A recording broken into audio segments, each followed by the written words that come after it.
Bonjour. Bien, alors on va commencer les vidéos sur les exercices maintenant. Exercice sur les fonctions holomorphes. Premier exercice. Pour z égale à x plus y appartenant à C, on pose f de z égale à x carré plus iy. Question, existe-t-il un ouvert de C sur lequel f soit holomorphe? Bien, alors remarquons que ici, u de xy égale à x carré, v de xy égale à y carré, et ces deux fonctions sont bien de classe C1, sont des fonctions polynomiales en xy, sont bien des fonctions de classe C1. Maintenant, voyons les conditions sur, sur l'ensemble ouvert que nous cherchons pour que ces fonctions vérifient les équations de Cauchy et Riemann. Alors je rappelle que les équations de Cauchy et Riemann sont d en u sur d en x égale d en v sur d en y, et d en u sur d en y égale à moins d en v sur d en x. Bien. Alors dans notre exemple, d en u sur d en, au point xy égale 2x. Alors ça doit être égal à d en v sur d en y, c'est-à-dire 1. Donc il faut que 2x soit égal à 1. 2x soit égal à 1, ou 2x moins 1 égale à 0. Autrement dit, si j'appelle delta, la droite d'équation 2x moins 1 égale à 0, l'ouvert sur lequel cette fonction doit être holomorphe doit normalement être inclus dans delta. Il doit vérifier cette relation 2x moins 1. Or, 2x moins 1, c'est la droite. Si je fais une représentation du plan complexe, x égale à 1 demi, disons si ça c'est 1, alors là, x égale à 1 demi, c'est cette droite. Et de toute façon, n'importe quelle droite, il ne peut contenir aucun ouvert sauf le vide. En effet, si vous prenez une droite quelconque, alors, est-ce qu'il contient un ouvert? Bon, s'il contient un ouvert non vide, ça veut dire qu'il existe des points tels que cette droite est voisinage de ces points. Mais ceci n'est pas vrai, parce que n'importe quelle boule de centre 1 point de la droite, n'importe quelle boule de centre R strictement positif ne peut être inclus dans cette droite. Et donc ceci veut dire que f n'est holomorphe sur aucun ouvert. Il n'existe aucun ouvert sur lequel f soit holomorphe. Ça c'est le premier exercice. Alors le deuxième exercice, on prend une fonction holomorphe sur oméga. Pour z égale à x plus y, on pose f de x plus y égale à u de uxy plus i vxy. Donc ça c'est la notation que nous allons adopter dans cette série d'exercices. Justifier que u et v sont de classe C2. Alors dans l'exercice 2, j'avais mis de classe C1. De classe C1, c'est évident parce que la fonction est de classe holomorphe. Les fonctions u et v sont de classe C1 et vérifie les équations. Alors, ce qu'on demande ici, c'est de vérifier qu'ils sont de classe C2 et sont harmoniques. Ça veut dire qu'il vérifie ça. Alors, d en u sur d en x carré plus d en u sur d y carré égale à 0. De même pour v. Alors toujours, je rappelle ici les équations de Cauchy, Riemann. D en v sur d en y égale moins d en ici u moins d en v sur d en x. Voilà. Je rappelle aussi que si z égale à x plus iy, alors f' de z égale d en u sur d en x au point xy plus i d en v sur d en x au point xy. Donc c'est une formule que nous avons dans le cours aussi. Bien. Alors pourquoi maintenant les fonctions sont de classe C2? Alors f' de z égale. Alors on sait que f' est aussi holomorphe parce que f holomorphe, ça veut dire indéfiniment holomorphe. Ça c'est le cours. Donc f' holomorphe. Donc si je pose ça égale u1 et ça V1, ça veut dire que u1 et v1 sont de classe C1 et vérifie les équations de Cauchy et Riemann. D en U sur D en X de classe C1 et D en V sur D en X de classe C1. D en V sur D en X, c'est moins D en U sur D en Y. Donc les dérivées partielles premières de U par rapport à X sont de classe C1 et de même pour V. Donc les fonctions UV sont de classe C2. Bien, alors pourquoi harmonique? Parce que bon, la dérivée deuxième, voilà, D rond D carré de U sur D en X carré au point XY. Alors ça vaut combien? Ça vaut D carré de V sur D en X, D en Y. Et D carré de U sur D en Y au carré, là, c'est moins D en V, D carré de V sur D en Y, D en X. Puisque les fonctions de classe C2, d'après Cauchy, d'après théorème de Schwartz, D carré de V sur D en X, D en Y, c'est D carré de V sur D en Y, D en X. Là, on a un signe moins, donc quand je fais la somme, ça nous donne 0. On vérifie de même pour la fonction V, elle est harmonique. Alors maintenant, l'exercice 3. L'exercice 3. Oméga un ouvert de C et F une fonction holomorphe. On pose oméga prime, l'ensemble des Z appartenant à C, tel que Z bar appartenant à oméga. Donc, par exemple, si oméga est là, bah, tout simplement, oméga, voilà, si j'arrive à faire, voilà, c'est symétrique. Voilà, oméga prime. Oméga prime, et ça c'est oméga ou le contraire. Bien. Voilà, symétrique par rapport à... Bien. Alors, et pour tout Z appartenant à oméga prime, on définit G de Z égale F de Z bar, le tout bar. Montrer que G est holomorphe sur oméga prime. Bien. Alors, je vais noter toujours F de X plus Y égale U de XY plus I Vx Y. Bon, alors maintenant, si je prends Z appartenant à oméga prime, Z égale à X plus I, Y. Donc, G de Z va être F de Z bar égale, bar ici. F de Z bar, c'est F de X moins IY, le tout bar, égale. Alors, ça fait UX moins Y plus I Vx moins Y, comme ça, et le bar. Cela donne Ux moins Y moins I Vx moins Y. Et donc, on note ça, c'est U1, par exemple, et V1, c'est moins UX moins Y. C'est avec le moins. Comme ça, on aura G de X plus Y égale U1XY plus I V1XY. V1XY. V1XY là, bien sûr, ici de même. Vx1, Vx. Alors, les fonctions UV de classe C1, donc U1 et V1 sont de classe C1. Et maintenant, les conditions, les équations de Cauchy-Riemann. D en U1 sur D en X. Alors, je dérive par rapport à X. Là, j'aurai donc D rond U, X moins Y par rapport à X, pas de problème. Là, par rapport à Y, alors j'aurai un signe moins qui sort avec ce signe, donc c'est simplifié. Donc D rond V1 sur D rond Y, ça va être D rond V au point X moins Y sur D rond Y. Et nous avons égalité, on vérifie de même l'autre égalité. Voilà.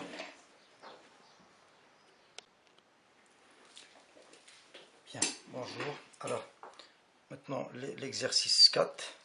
L'exercice 4, soit U, un ouvert convexe de Rn, F, une application de U vers R de classe C1, tel que, quel que soit U appartenant à U, quel que soit A appartenant à U, la différentielle en A égale à 0. Alors, je rappelle que la différentielle en A est la forme linéaire de Rn vers R, la forme linéaire sur Rn, définie par différentiel de f en A, appliqué à H1, Hn, un vecteur quelconque de Rn, égale somme des Hi d en f sur d en xi au point A. Ça, c'est la différentielle. Justifier que, quel que soit i, d en f sur d en xi égale à 0. Bien. Alors ça, c'est la première question, petit a. Que toutes les dérivées partielles sont nulles. Alors on va prendre a quelconque.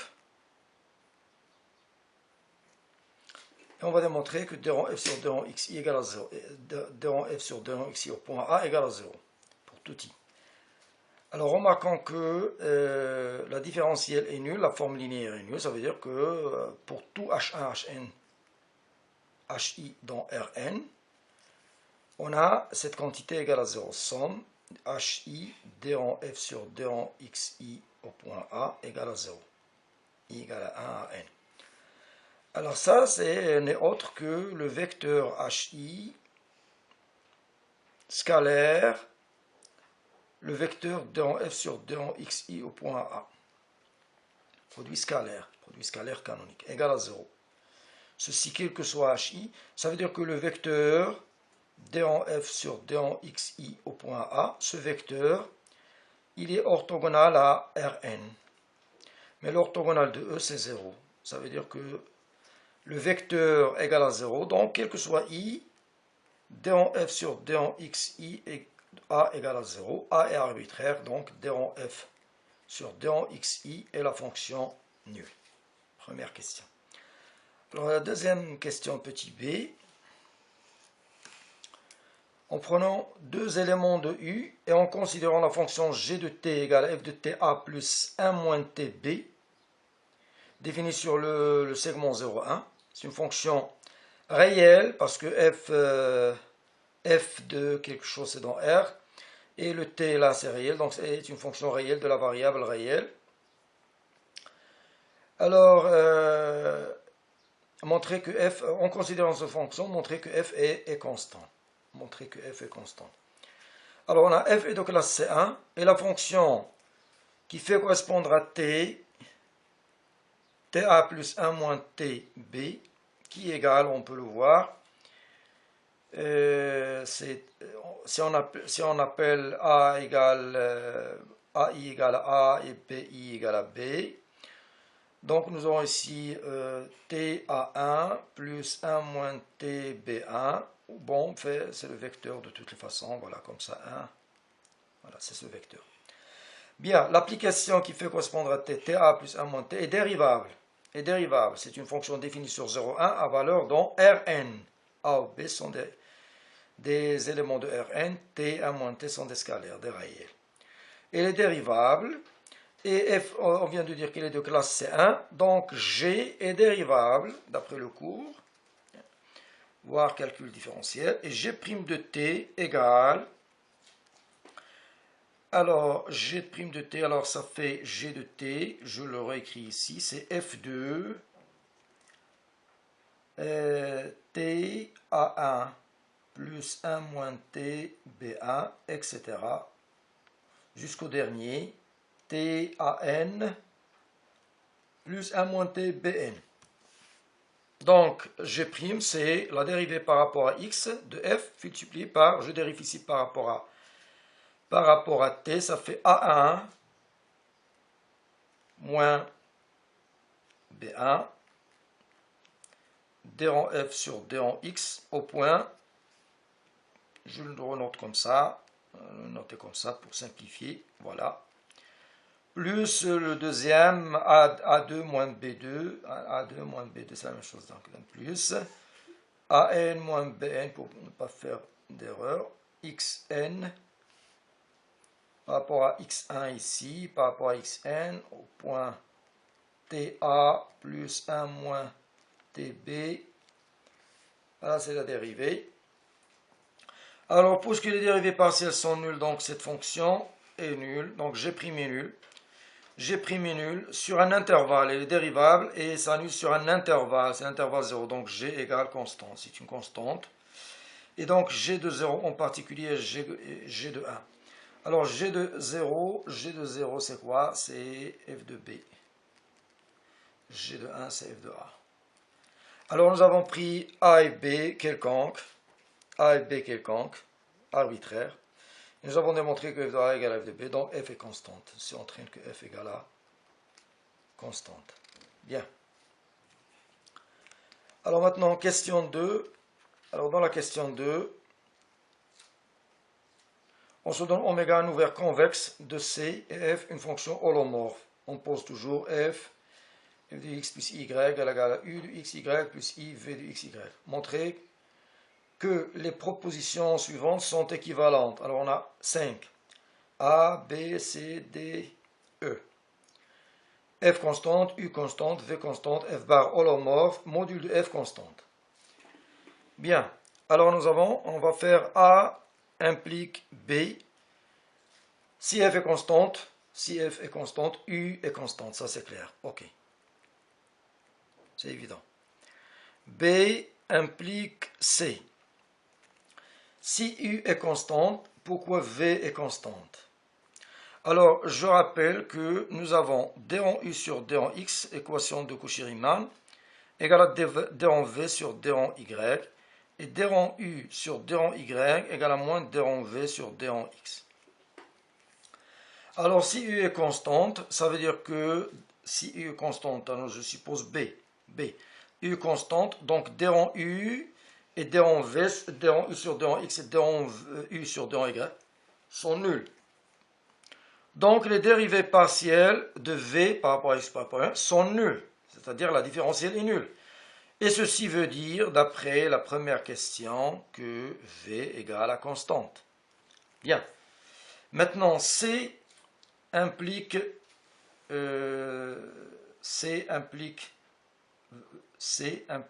alors, je peux dire que C implique B, c'est la même chose. C'est la même chose. Donc C implique B est évidente aussi, d'après ce qu'on vient de voir. Et donc, si vous avez V constante et U constante, ça veut dire que F est constante. Donc, nous avons fait quoi? Nous avons démontré que A est équivalent à B, équivalent à C. Alors, les 300. Bien. Alors maintenant, pour le D, qu'est-ce qu'on peut faire là? Pour le D, je peux dire quoi? Si f est constante, f bar, si f est constante, f bar est constante. Et donc, elle est holomorphe. Donc, A implique D, c'est évident. Si la fonction est constante, f bar aussi constante, une constante, elle est holomorphe. Maintenant, si je veux revenir là, si f bar est holomorphe. Alors, f bar, c'est U moins IV. Ça, c'est f bar. Il vérifie, il est holomorphe, donc il vérifie les équations de Cauchy-Riemann. D en U sur D en X égale moins D en V sur D en Y. Mais ça, c'est aussi parce que F égale à U plus IV, il est holomorphe. Donc D en U sur D en X égale à D en V sur D en Y. Et déjà là, ça entraîne que D en V sur D en Y égale à 0. 2 fois égale à 0. Alors de même, on vérifie que D en V sur D en X égale à 0. Donc V constante. Et cela veut dire que, bon, donc on est là. J'ai démontré que D implique C. Voilà. D implique C. Et donc maintenant, on a l'équivalence entre les quatre. Bien. Pour E, alors pour E, si F est constante, le module de F est constant. Alors A implique E, c'est évident. Maintenant, je reviens. Alors, je démontre que module de F, E, module de F maintenant, module de F égale constante. Alors, module de F égale constante. Alors, je dois montrer l'une des 4 autres propriétés. Alors, je vais démontrer D par exemple. Alors, pourquoi D? Alors, cette constante, elle est soit nulle, 0, et dans ce cas, f égale à 0, et donc f bar égale à 0, et donc elle est holomorphe, ou bien différent de 0. Différent de 0, cette constante que je peux noter, alpha par exemple, est différente de 0. Alpha étant strictement positif, puisque c'est le module. Et donc, nous aurons donc f module au carré égale à alpha carré. Donc f bar égale à alpha carré. Et f bar, bien sûr, donc si f fois f bar égale alpha carré, et alpha strictement positif, donc non nul, donc f ne s'annule pas. Il est holomorphe. Donc f bar qui vaut alpha carré sur f est holomorphe. F ne s'annule pas, holomorphe, donc alpha carré constant sur f est holomorphe. Voilà. Nous avons donc démontré les équivalences entre les 5 propriétés.